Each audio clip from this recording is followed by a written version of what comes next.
ದೇವರು ಮಾನವನನ್ನು ಉಂಟು ಮಾಡಿದ್ದು ಸಾಯುವುದಕ್ಕಾಗಿ ಅಲ್ಲ, ಮನುಷ್ಯನು ಪಾಪದ ಕಾರಣದಿಂದಾಗಿ ಮರಣ ಹೊಂದುತ್ತಾನೆ. ಇದು ಸತ್ಯವಾದದ್ದು.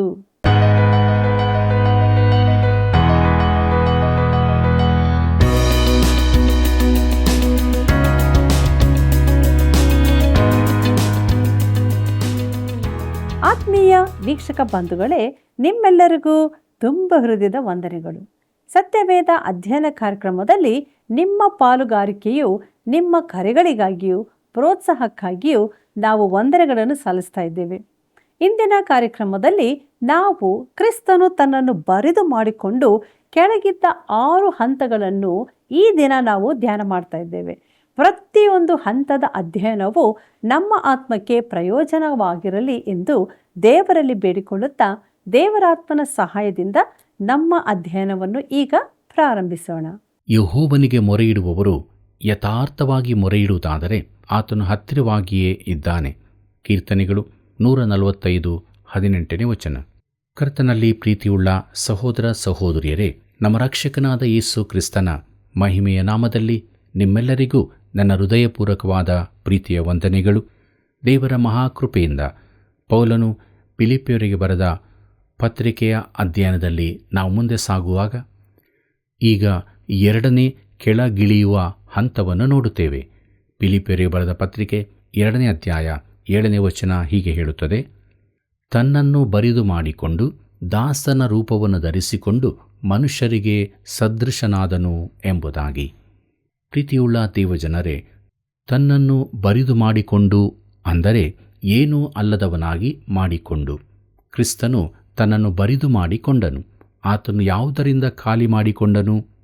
ಆತನು ತನ್ನ ದೈವತ್ವವನ್ನು ಬರಿದು ಮಾಡಿಕೊಂಡನೆಂದು ಹೇಳುವವರಿದ್ದಾರೆ. ಆದಿ ಸಭೆಯಲ್ಲಿದ್ದ ಜ್ಞಾಸ್ತಿಕರು ಮೊದಲ ದುರ್ಬೋಧನೆಯನ್ನು ಪ್ರಸರಿಸಿದರು. ಅದೇನೆಂದರೆ ಆತನು ತನ್ನ ದೈವತ್ವವನ್ನು ಬದಿಗಿಟ್ಟು ಬಂದನು. ಆತನ ದೀಕ್ಷಾಸ್ಥಾನದಲ್ಲಿ ದೈವತ್ವ ಆತನಲ್ಲಿ ಸೇರಿಕೊಂಡಿತು. ಕ್ರೂಜೆಯಲ್ಲಿ ಅದು ಆತನನ್ನು ಬಿಟ್ಟು ಹೋಯಿತು ಎಂದು ಹೇಳುತ್ತಿದ್ದರು. ಆದರೆ ಈ ವಾದಕ್ಕೆ ಸತ್ಯವೇದದಲ್ಲಿ ಎಲ್ಲಿಯೂ ಆಧಾರ ಸಿಗುವುದಿಲ್ಲ. ಆತನು ಬರಿದು ಮಾಡಿಕೊಂಡದ್ದು ತನ್ನ ದೈವತ್ವದಿಂದಲ್ಲ. ಮರಿಯಳ ಮಡಿಲಲ್ಲಿ ಅಸಹಾಯಕ ಮಗುವಿನಂತಿರುವಾಗಲೂ ಆತನಲ್ಲಿ 100% ದೈವತ್ವವಿತ್ತು. ಆಗಲೂ ಕೂಡ ಆತನು ತನ್ನ ಬಾಯ ಮಾತಿನಿಂದಲೇ ಈ ವಿಶ್ವವನ್ನು ಸೃಷ್ಟಿಸಬಲ್ಲವನಾಗಿದ್ದನು. ಆತನು ದೇವರಾಗಿಲ್ಲದಿದ್ದ ಒಂದೇ ಒಂದು ಕ್ಷಣವೂ ಇರಲಿಲ್ಲ. ಅಪೊಸ್ತಲ ಯೋಹಾನನು ಬರೆಯುತ್ತಾನೆ: ಆದಿಯಲ್ಲಿ ವಾಕ್ಯವಿತ್ತು, ಆ ವಾಕ್ಯವು ದೇವರ ಬಳಿಯಲ್ಲಿತ್ತು, ಆ ವಾಕ್ಯವು ದೇವರಾಗಿತ್ತು. ಆ ವಾಕ್ಯವೆಂಬವನು ಆದಿಯಲ್ಲಿ ದೇವರ ಬಳಿಯಲ್ಲಿದ್ದನು.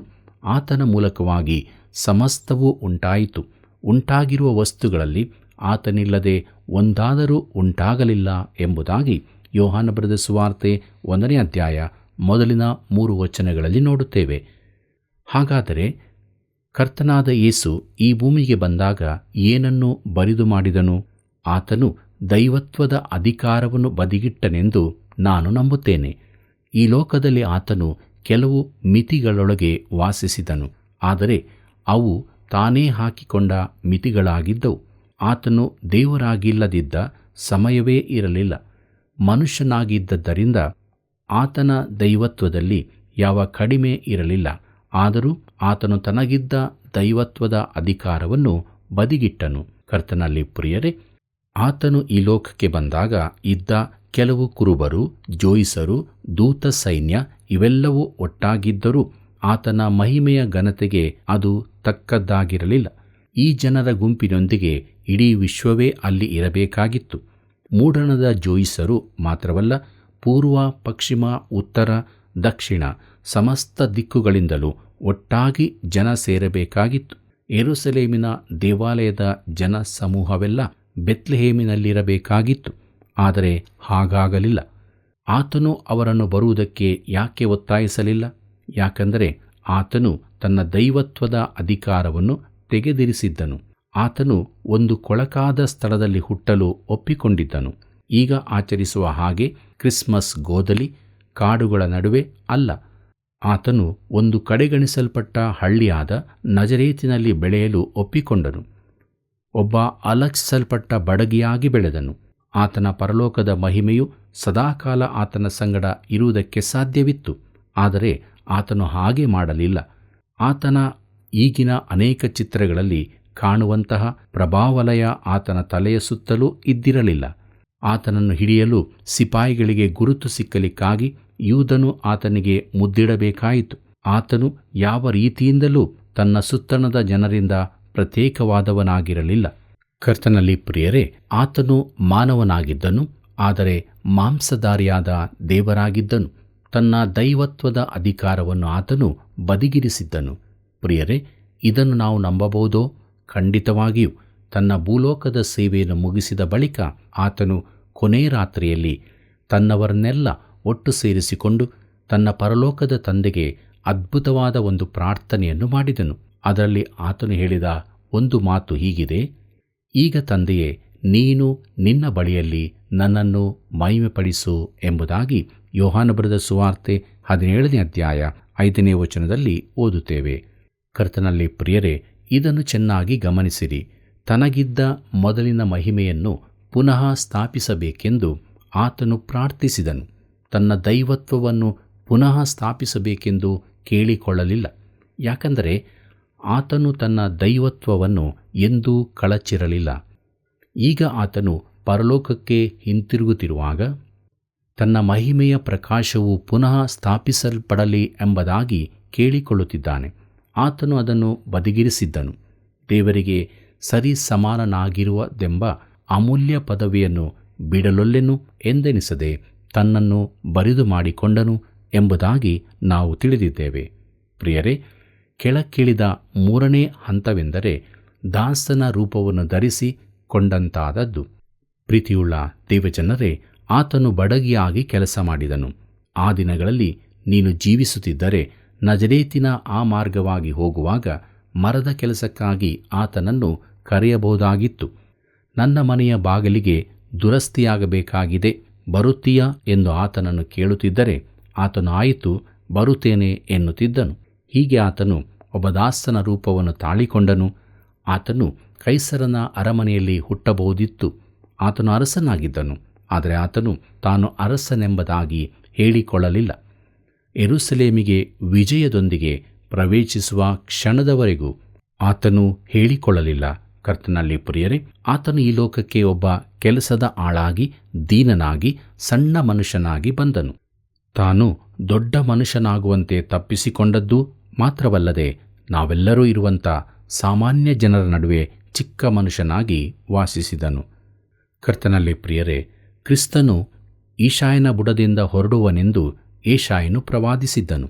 ಏಷಾಯನ ಪ್ರವಾದನೆ ಗ್ರಂಥ 11ನೇ ಅಧ್ಯಾಯ 10ನೇ ವಚನವನ್ನು ಗಮನಿಸಿರಿ. ಪ್ರಿಯರೇ, ಏಷಾಯನು ಕ್ರಿಸ್ತನನ್ನು ದಾವೀದನ ಬುಡದಿಂದ ಹೊರಡುವನೆಂದು ಯಾಕೆ ಹೇಳಲಿಲ್ಲವೆಂಬುದಾಗಿ ನಾನು ಯುವ ಪ್ರಸಂಗಿಯಾಗಿದ್ದಾಗ ಯಾವಾಗಲೂ ಆಶ್ಚರ್ಯಪಡುತ್ತಿದ್ದೆ. ಇದರ ಕಾರಣ ಈಗ ನನಗೆ ಗೊತ್ತಾಗಿದೆ. ಯೇಸು ಹುಟ್ಟಿದಾಗ ದಾವೀದನ ವಂಶದವಳಾದ ಮರಿಯಳು, ಬೇರೆ ರೀತಿಯಿಂದ ದಾವೀದನ ವಂಶದವನಾದ ಯೋಸೇಫನು ಸಹ ಬೇಸಾಯಗಾರರಾಗಿದ್ದರು.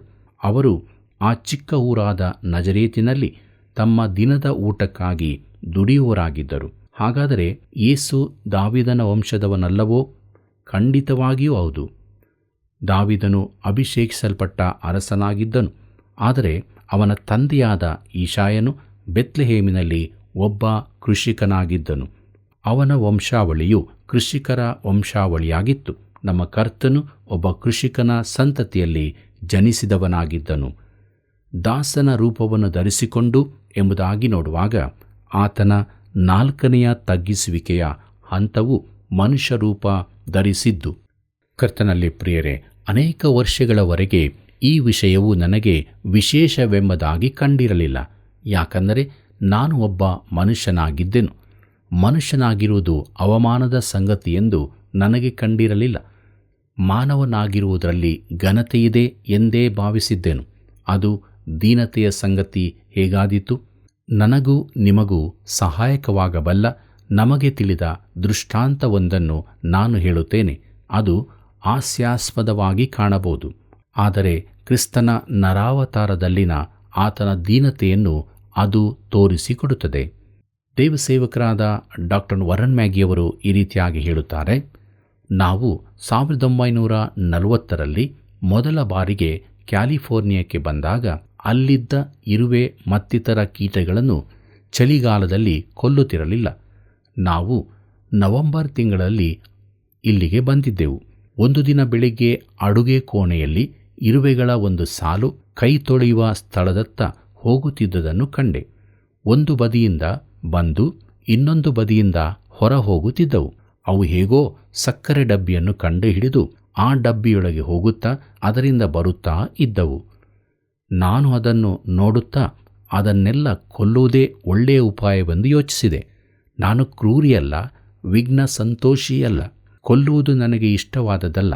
ಆದರೆ ನಾನು ಈಗ ಇರುವೆಗಳನ್ನು ಕೊಲ್ಲತೊಡಗಿದೆ.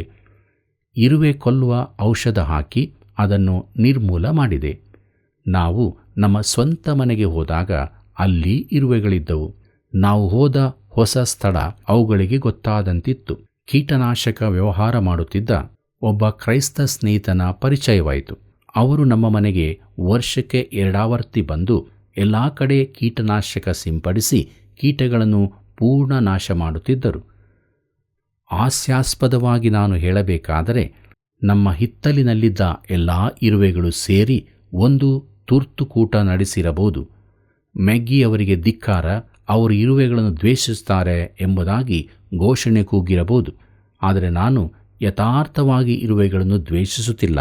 ಒಂದು ವೇಳೆ ಅವುಗಳೊಂದಿಗೆ ಸಂಭಾಷಿಸುವ ಅವಕಾಶ ನನಗಿರುತ್ತಿದ್ದರೆ ನಾನು ಹೇಳಬಹುದಿತ್ತು, ನೋಡಿ, ನನಗೆ ನಿಮ್ಮ ಮೇಲೆ ದ್ವೇಷವಿಲ್ಲ, ಆದರೆ ನನ್ನ ಸಕ್ಕರೆ ಡಬ್ಬಿಯಿಂದಲೂ ಕೈ ತೊಳೆಯುವ ಸ್ಥಳದಿಂದಲೂ ದೂರ ಇದ್ದು ಬಿಡಿ. ನಿಮಗೆ ಬೇಕಾದರೆ ಮನೆಯ ಹೊರಗೆ ನೀರನ್ನು ಸ್ವಲ್ಪ ಸಕ್ಕರೆಯನ್ನು ಇಡುತ್ತೇನೆ, ಆದರೆ ನೀವು ಒಳಗೆ ಮಾತ್ರ ಬರಬೇಡಿ. ಆದರೆ ಈ ಸಂದೇಶವನ್ನು ಇರುವೆಗಳಿಗೆ ಹೇಗೆ ತಲುಪಿಸಬೇಕೆಂದೇ ನನಗೆ ತಿಳಿಯುತ್ತಿಲ್ಲ. ಒಂದು ವೇಳೆ ನಾನೇ ಒಂದು ಇರುವೆಯಾದರೆ ಆಗಬಹುದಿತ್ತು. ಒಂದು ವೇಳೆ ನನಗೆ ಒಂದು ಇರುವೆಯಾಗುವ ಶಕ್ತಿ ಬಂತೆಂದು ನೆನೆಸೋಣ. ಆದರೆ ನಿಜವಾಗಿ ನಾನು ಇರುವೆಯಾಗಲಾರೆ, ಯಾಕಂದರೆ ಯಾರಾದರೂ ನನ್ನನ್ನು ಮೆಟ್ಟಿ ಕೊಂದು ಬಿಡಬಹುದು. ಆದರೆ ಒಂದು ವೇಳೆ ನಾನು ಈಗಿರುವ ಸ್ಥಿತಿಯಿಂದ ಒಂದು ಇರುವೆಯಾಗಬಲ್ಲೆನಾದರೆ ಅದು ನಿಜವಾದ ತಗ್ಗುತನವಾಗುವುದಲ್ಲವೇ? ಇರುವೆಯಾಗುವುದು ನನಗಿಷ್ಟವಿಲ್ಲ. ಆದರೆ ನಮ್ಮ ಕರ್ತನು ಪರಲೋಕದ ಮಹಿಮೆಯನ್ನು ತ್ಯಜಿಸಿ ಮನುಷ್ಯನಾಗಿ ನಮ್ಮಂತೆ ಆದದ್ದು ನಿಜವಾಗಿಯೂ ಅತಿ ಶ್ರೇಷ್ಠವಾದ ದೀನತನವಾಗಿದೆ ಎಂಬುದೇ.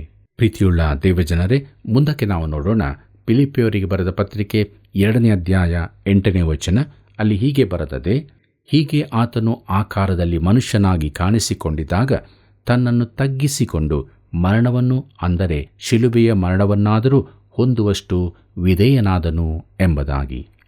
ಪ್ರೀತಿಯುಳ್ಳ ಸಹೋದರ ಸಹೋದರಿಯರೇ, ನಮ್ಮ ಕರ್ತನ ತಗ್ಗಿಸುವಿಕೆಯಲ್ಲಿನ 5ನೇ ಹಂತವು ಆತನು ತನ್ನನ್ನು ತಗ್ಗಿಸಿಕೊಂಡದ್ದು ಮನುಷ್ಯನಾಗಿ ಕಾಣಿಸಿಕೊಂಡಿದ್ದಾಗ ತನ್ನನ್ನು ತಗ್ಗಿಸಿಕೊಂಡು ಎಂಬುದಾಗಿ ನೋಡುವಾಗ ಬೇರೆಯವರು ಏನಾದರೂ ನಮಗೆ ಮಾಡುವ ಇಲ್ಲವೇ ಹೇಳುವ ಮಾತುಗಳಿಂದ ನಾವು ತಗ್ಗಿಸಲ್ಪಟ್ಟಿದ್ದೇವೆ. ಆದರೆ ಕ್ರಿಸ್ತನು ತನ್ನನ್ನು ತಾನೇ ತಗ್ಗಿಸಿಕೊಂಡನು. ಇದು ಅತೀ ಕಠಿಣವಾದ ಕೆಲಸವಾಗಿದೆ.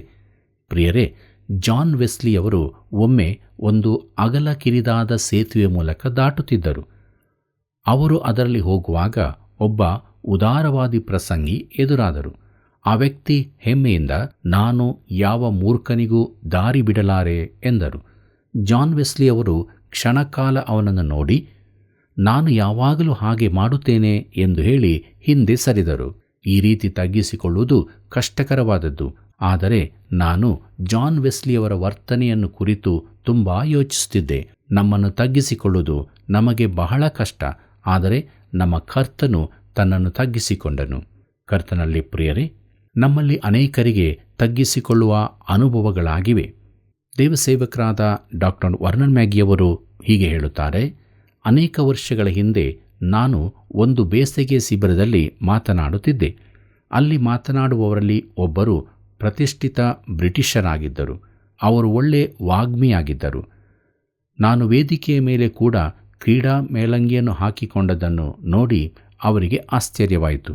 ಅವರ ದೃಷ್ಟಿಯಲ್ಲಿ ಅದೊಂದು ಅಕ್ಷಮ್ಯ ಅಪರಾಧವಾಗಿತ್ತು.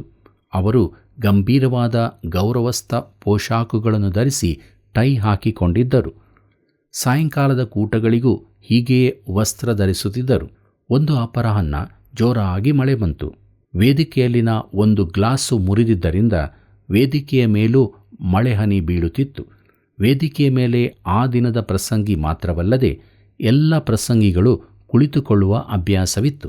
ನಾನು ಆ ಬ್ರಿಟಿಷ್ರವರ ಹಿಂಬದಿಯಲ್ಲಿದ್ದೆ. ವೇದಿಕೆಯ ಮೇಲೆ ನೀರು ನಿಂತಿದ್ದ ಜಾಗವನ್ನು ಅವರು ಮೆಟ್ಟಿದಾಗ ಅವರ ಕಾಲುಗಳೆಲ್ಲ ಒದ್ದೆಯಾಗಿ ಅವರು ಪರದಾಡುತ್ತಿದ್ದರು. ಎಲ್ಲರೂ ನಗತೊಡಗಿದರು. ನನಗೆ ನಗೆ ತಡೆಯಲಾಗದೆ ವೇದಿಕೆಯಿಂದ ಹೊರಗೆ ಬಂದೆ. ಪುನಃ ವೇದಿಕೆಗೆ ಹೋದಾಗ ಮತ್ತೂ ನನ್ನಲ್ಲಿ ನಗೆಯಿತ್ತು. ಮರುದಿನ ಕೂಟದಲ್ಲಿ ಕೂಡ ಅವರು ನನ್ನ ಮುಂದಿದ್ದರು. ನಾನು ಅವರಿಗೆ, ರಾತ್ರಿ ಕೂಡ ನಿನ್ನೆಯಂತಾದರೆ ಎಷ್ಟು ಒಳ್ಳೆಯದಾದಿತ್ತು ಎಂದೆ. ಅದಕ್ಕವರು, ಎಂಥ ಅವಮಾನಕರ ಸಂಗತಿ ಎಂದರು. ಅವರಿಗೆ ನಾಚಿಕೆಯಾಗಿತ್ತು. ಆದರೂ ಅವರು ತನ್ನನ್ನು ತಗ್ಗಿಸಿಕೊಂಡಿರಲಿಲ್ಲ ಎಂಬುದೇ. ಕರ್ತನಲ್ಲಿ ಪ್ರಿಯರೇ, ಅನೇಕ ವೇಳೆ ಇಂತಹ ಅವಮಾನಕರ ಪರಿಸ್ಥಿತಿಯನ್ನು ನಾವು ಎದುರಿಸಬೇಕಾಗುತ್ತದೆ. ಆದರೆ ನಾವು ನಮ್ಮನ್ನು ತಗ್ಗಿಸಿಕೊಳ್ಳುವುದಿಲ್ಲ. ಪ್ರೀತಿಯುಳ್ಳ ದೇವಜನರೇ, ಕರ್ತನಾದ ಯೇಸು ತನ್ನನ್ನು ತಗ್ಗಿಸಿಕೊಂಡನು. ಅದು ವಿಶೇಷವಾದದ್ದಾಗಿದೆ. ಆತನ ತಗ್ಗಿಸುವಿಕೆಯಲ್ಲಿನ 6ನೇ ಹಂತವನ್ನು ನಾವು ನೋಡಲಿದ್ದೇವೆ. ಅದು ಮರಣವನ್ನು ಹೊಂದುವಷ್ಟು ವಿಧೇಯನಾದನು ಎಂಬುದೇ. ಪ್ರಿಯರೇ, ಸಾವು ಸ್ವಾಭಾವಿಕವಾದದ್ದಲ್ಲ. ಅದು ನಾಚಿಕೆಯ ಸಂಗತಿಯಾಗಿದೆ. ಕೆಲವರ ಶವ ಸಂಸ್ಕಾರದಲ್ಲಿ ಅವರು ಸ್ವಾಭಾವಿಕವಾಗಿದ್ದಂತೆ ಕಾಣುತ್ತಾರಲ್ಲ ಎಂದು ಹೇಳುವುದನ್ನು ಕೇಳಿದ್ದೇನೆ. ಅವರು ಸ್ವಾಭಾವಿಕ ಮರಣ ಹೊಂದಿದ್ದಾರೆ ಎಂಬ ಸಂಗತಿ ನಮಗೆ ಯಾಕೆ ಆದರಣೆಯ ವಿಚಾರವಾಗಿರಬೇಕೋ ನನಗೆ ಗೊತ್ತಿಲ್ಲ. ಅವರು ಸ್ವಾಭಾವಿಕವಾಗಿ ಕಾಣುತ್ತಿಲ್ಲವೆಂದು ಅನೇಕ ಬಾರಿ ಹೇಳಬೇಕೆನಿಸುತ್ತದೆ. ಮರಣವು ಸ್ವಾಭಾವಿಕವಾದದ್ದಲ್ಲ. ದೇವರು ಮಾನವನನ್ನು ಉಂಟು ಮಾಡಿದ್ದು ಸಾಯುವುದಕ್ಕಾಗಿ ಅಲ್ಲ. ಮನುಷ್ಯನು ಪಾಪದ ಕಾರಣದಿಂದಾಗಿ ಮರಣ ಹೊಂದುತ್ತಾನೆ. ಒಬ್ಬ ಮನುಷ್ಯನ ಪಾಪದಿಂದ, ಅಂದರೆ ಆದಾಮನ ಪಾಪದಿಂದ ಮರಣವು ಎಲ್ಲರಿಗೂ ವ್ಯಾಪಿಸಿತು. ಮರಣ ಸ್ವಾಭಾವಿಕವಾದದ್ದಲ್ಲ. ಪ್ರೀತಿಯುಳ್ಳ ದೇವಜನರೇ, ಕರ್ತನಾದ ಯೇಸು ಈ ಲೋಕಕ್ಕೆ ಬಂದಾಗ ಆತನು ನಮಗಿಂತ ಸ್ವಲ್ಪ ಭಿನ್ನವಾಗಿದ್ದನು. ನಾನು ನೀವು ಬದುಕಲಿಚ್ಛಿಸುವವರು, ನನಗಂತೂ ಸಾಯುವ ಮನಸ್ಸೇ ಇಲ್ಲ, ನಾನು ಬದುಕಬೇಕೆಂದಿದ್ದೇನೆ. ನನ್ನ ಸೇವೆಯ ಅತಿ ಫಲಪ್ರದವಾದ ಅವಧಿಯಲ್ಲಿ ನಾನಿರುವುದರಿಂದ ಕರ್ತನು ನನಗೆ ಅವಕಾಶ ಕೊಡುವವರೆಗೆ ಬದುಕಬೇಕೆಂದಿದ್ದೇನೆ. ಆದರೆ ಕರ್ತನಾದ ಯೇಸು ಸಾಯುವುದಕ್ಕಾಗಿಯೇ ಹುಟ್ಟಿ ಬಂದವನು. ಆತನು ಮರಣ ಹೊಂದುವುದಕ್ಕಾಗಿ ಈ ಲೋಕಕ್ಕೆ ಬಂದವನಾಗಿದ್ದನು. ಆತನು ಸಾಯಬೇಕಾಗಿರಲಿಲ್ಲ, ಆದರೆ ಆತನು ಮರಣ ಹೊಂದುವಷ್ಟು ವಿಧೇಯನಾದನು. ಸ್ವ ಇಚ್ಛೆಯಿಂದಲೇ ತನ್ನನ್ನು ಮರಣಕ್ಕೆ ಒಪ್ಪಿಸಿಕೊಟ್ಟನು. ನಾನು ಸಾಯಬೇಕಾಗಿದೆ, ಆದರೆ ಸಾಯಲು ನನಗೆ ಮನಸ್ಸಿಲ್ಲ. ಆತನು ಸಾಯಬೇಕಾಗಿಲ್ಲ, ಆದರೆ ಆತನು ಸಾಯಲು ಮನಸ್ಸು ಮಾಡಿದನು. ಯಾಕೆ? ಆತನ ಮೇಲೆ ವಿಶ್ವಾಸವಿಡುವ ನಾನು ನೀವುಗಳನ್ನು ರಕ್ಷಿಸುವುದಕ್ಕಾಗಿ. ಆತನು ಹೀಗೆ ಹೇಳಿರುತ್ತಾನೆ, ತಂದೆಯು ನನ್ನನ್ನು, ನಾನು ತಂದೆಯನ್ನು ತಿಳಿದಿರುವಂತೆಯೇ ನಾನು ನನ್ನ ಕುರಿಗಳನ್ನು ತಿಳಿದಿದ್ದೇನೆ. ನನ್ನ ಕುರಿಗಳು ನನ್ನನ್ನು ತಿಳಿದವೆ ಮತ್ತು ನನ್ನ ಕುರಿಗಳಿಗೋಸ್ಕರ ನನ್ನ ಪ್ರಾಣವನ್ನು ಕೊಡುತ್ತೇನೆ. ಅದರ ನಿಮಿತ್ತವಾಗಿ ತಂದೆಯು ನನ್ನನ್ನು ಪ್ರೀತಿಸುತ್ತಾನೆ. ನನ್ನ ಪ್ರಾಣವನ್ನು ಯಾರೂ ನನ್ನಿಂದ ತೆಗೆಯರು. ನನ್ನಷ್ಟಕ್ಕೆ ನಾನೇ ಅದನ್ನು ಕೊಡುತ್ತೇನೆ. ಅದನ್ನು ಕೊಡುವುದಕ್ಕೆ ನನಗೆ ಅಧಿಕಾರ ಉಂಟು. ಅದನ್ನು ತಿರುಗಿ ಪಡೆದುಕೊಳ್ಳುವುದಕ್ಕೆ ನನಗೆ ಅಧಿಕಾರ ಉಂಟು. ಈ ಅಪ್ಪಣೆಯನ್ನು ನನ್ನ ತಂದೆಯಿಂದ ಹೊಂದಿದ್ದೇನೆ ಅಂದನು ಎಂಬುದಾಗಿ ಯೋಹಾನ ಬರೆದ ಸುವಾರ್ತೆ 10ನೇ ಅಧ್ಯಾಯ 15, 17 ಮತ್ತು 18ನೇ ವಚನದಲ್ಲಿ ನಾವು ಓದುತ್ತೇವೆ. ಪ್ರೀತಿಯುಳ್ಳ ಸಹೋದರ ಸಹೋದರಿಯರೇ, ಕ್ರಿಸ್ತನ ತಗ್ಗಿಸಿಕೊಳ್ಳುವಿಕೆಯ 7ನೆಯ ಹಾಗೂ ಕೊನೆಯ ಹಂತ ಶಿಲುಬೆಯ ಮರಣವನ್ನಾದರೂ ಹೊಂದಿದ್ದು ಎಂಬುದಾಗಿದೆ. ಪ್ರಿಯರೇ, ಆತನು ಮರಣ ಹೊಂದುವಷ್ಟು ವಿಧೇಯನಾದದ್ದು ಮಾತ್ರವಲ್ಲದೆ ಶಿಲುಬೆಯ ಮರಣವನ್ನೂ ಹೊಂದಲು ಒಪ್ಪಿಕೊಂಡನು. ಕ್ರಿಸ್ತನು ವಿದ್ಯುತ್ ಕುರ್ಚಿಯಲ್ಲಿ ಸತ್ತನು, ಇಲ್ಲವೇ ಅನಿಲ ಕೊಠಡಿಯಲ್ಲಿ ಸತ್ತನು, ಇಲ್ಲವೇ ನೇಣು ಗಂಬಕ್ಕೇರಿ ಸತ್ತನು ಎಂದು ಹೇಳುವುದೇ ನಮ್ಮ ಮೇಲೆ ವಿಶೇಷ ಪ್ರಭಾವ ಬೀರಬಲ್ಲ ಸಂಗತಿಯಾಗಿದೆ. ಅದು ಅಂಥ ಅವಮಾನಕರವಾದ ಮರಣವಾಗಿದೆ. ಆತನು ಅತ್ಯುನ್ನತವಾದ ಮಹಿಮೆಯಿಂದ ಅತಿ ಹೀನವಾದ ಸ್ಥಿತಿಗೆ ಇಳಿದು ಬಂದನು. ಆತನು ಅದನ್ನು ಯಾಕೆ ಮಾಡಿದನು? ಇತರರು ಎಂಬ ಪದವನ್ನು ನೋಡೋಣ. ಪ್ರತಿಯೊಬ್ಬನು ತನ್ನ ತನ್ನ ಹಿತವನ್ನು ಮಾತ್ರ ಚಿಂತಿಸದೆ ಇತರರ ಹಿತವನ್ನು ಚಿಂತಿಸಲಿ. ಪ್ರಿಯರೇ, ಆತನು ಇತರರಿಗಾಗಿ, ನನಗಾಗಿ, ನಿನಗಾಗಿ ಪರಲೋಕದ ಸಕಲ ಮಹಿಮೆಯನ್ನು ಬದಿಗಿಟ್ಟು ಈ ಭೂಮಿಗಿಳಿದು ಬಂದು ಮನುಷ್ಯನಾಗಿ ಒಬ್ಬ ದುಷ್ಕರ್ಮಿಗೆ ಬರಬೇಕಾದ ಸಾವನ್ನು ಹೊಂದಿಕೊಂಡನು. ಇದಕ್ಕಾಗಿ ದೇವರನ್ನು ಕೊಂಡಾಡೋಣ. ಇದು ಕ್ರಿಸ್ತನ ಮನಸ್ಸಾಗಿದೆ. ಪ್ರೀತಿಯುಳ್ಳ ಸಹೋದರ ಸಹೋದರಿಯರೇ, ನಮ್ಮ ಜೀವಿತದಲ್ಲಿ ಈ ಸತ್ಯವನ್ನು ನಾವು ತಿಳಿದುಕೊಂಡಿದ್ದೇವೆಯೋ? ನಮಗಾಗಿ ಯೇಸು ಕ್ರಿಸ್ತನು ಶಿಲುಬೆಯಲ್ಲಿ ಮರಣ ಹೊಂದಿದನು. ಆತನು ಹೂಣಲ್ಪಟ್ಟನು, ತಿರುಗಿ ಆತನು ಎದ್ದು ಬಂದಿದ್ದಾನೆ. ಈಗಲೂ ಆತನು ಜೀವಿಸುತ್ತಾ ಇದ್ದಾನೆ. ನಮ್ಮ ಜೀವಿತದಲ್ಲಿ ಆತನ ಮನಸ್ಸನ್ನು ಹೊಂದಿದವರಾಗಿ ದೀನತೆಯ ಜೀವಿತವನ್ನು ನಾವು ಜೀವಿಸೋಣ. ಹೀಗಾಗುವಂತೆ ದೇವರು ತಾನೇ ಸಹಾಯ ಮಾಡಿ ನಡೆಸಲಿ. ಕರ್ತನ ಕೃಪೆಯು ಸದಾ ನಿಮ್ಮ ಸಂಗಡ ಇರಲಿ. ಪ್ರಿಯರೇ, ತಗ್ಗಿಸಿಕೊಳ್ಳುವಿಕೆ, ಬರಿದು ಮಾಡಿಕೊಳ್ಳುವುದು ಸುಲಭ ಕಾರ್ಯವಂತೂ ಅಲ್ಲವೇ ಅಲ್ಲ. ಮಾನವನಿಂದ ಅದು ಅಸಾಧ್ಯ.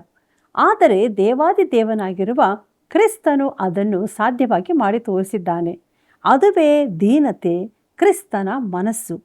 ಆದುದರಿಂದ ಆತನನ್ನೇ ದೃಷ್ಟಿಸುತ್ತಾ ಆತನ ಮನಸ್ಸನ್ನು ಹೊಂದಿದವರಾಗಿ ಪರಲೋಕ ಭಾವದವರಾಗಿ ಜೀವಿಸೋಣ. ದೇವರನ್ನು ಮಹಿಮೆ ಪಡಿಸೋಣ. ಬನ್ನಿ ಈಗ ನಾವು ಪ್ರಾರ್ಥನೆಯನ್ನು ಮಾಡೋಣ. ಕೃಪೆಯಲ್ಲಿ ಐಶ್ವರ್ಯವುಳ್ಳಂಥ ನಮ್ಮ ತಂದೆಯೇ, ನಿನ್ನ ಪವಿತ್ರವಾದ ನಾಮಕ್ಕೆ ಸ್ತೋತ್ರವಾಗಲಿ. ಹೌದು ಕರ್ತನೆ, ಯೇಸು ಕ್ರಿಸ್ತನು ಉನ್ನತೋನ್ನತ ಸ್ಥಾನದಲ್ಲಿ ಇರುವುದಾದರೂ, ಪರಲೋಕದಲ್ಲಿದ್ದರೂ ಪಾಪಿಗಳಾದಂಥ ನನ್ನನ್ನು, ನಮ್ಮನ್ನು ಪ್ರೀತಿ ಮಾಡಿ ಈ ಲೋಕಕ್ಕೆ ಬಂದದಕ್ಕಾಗಿ ಸ್ತೋತ್ರ. ಹೌದು ಯೇಸುವೆ, ನೀನು ಎಷ್ಟು ದೀನ ಮನಸ್ಸನ್ನು ಹೊಂದಿಕೊಂಡು ಕಲ್ವಾರಿ ಕ್ರೂಜೆಯಲ್ಲಿ ನಿನ್ನ ಪ್ರಾಣವನ್ನು ಕೊಟ್ಟಿದ್ದೀಯ. ಅದಕ್ಕಾಗಿ ಸ್ತೋತ್ರ ಕರ್ತನೆ. ನಮ್ಮೆಲ್ಲರ ಪಾಪಗಳಿಗಾಗಿಯೂ ನೀನು ಆ ಬಲಿದಾನವನ್ನು ನೀನು ಮಾಡಿದ್ದಿ. ಸ್ತೋತ್ರ.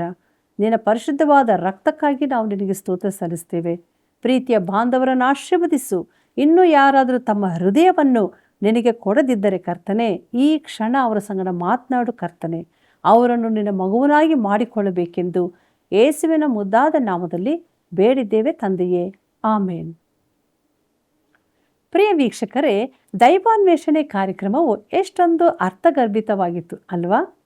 ನೀವು ಹೊಂದಿದ ಆಶೀರ್ವಾದಗಳನ್ನು 9845616412 ಈ ಮೊಬೈಲ್ ಸಂಖ್ಯೆಗೆ ಕರೆ ಮಾಡಿ ತಿಳಿಸಿರಿ. ದೇವರ ಕೃಪೆಗೆ ಪಾಲುಗಾರರಾಗಿರಿ. ಮತ್ತೆ ಭೇಟಿಯಾಗೋಣವಾ. ವಂದನೆಗಳು.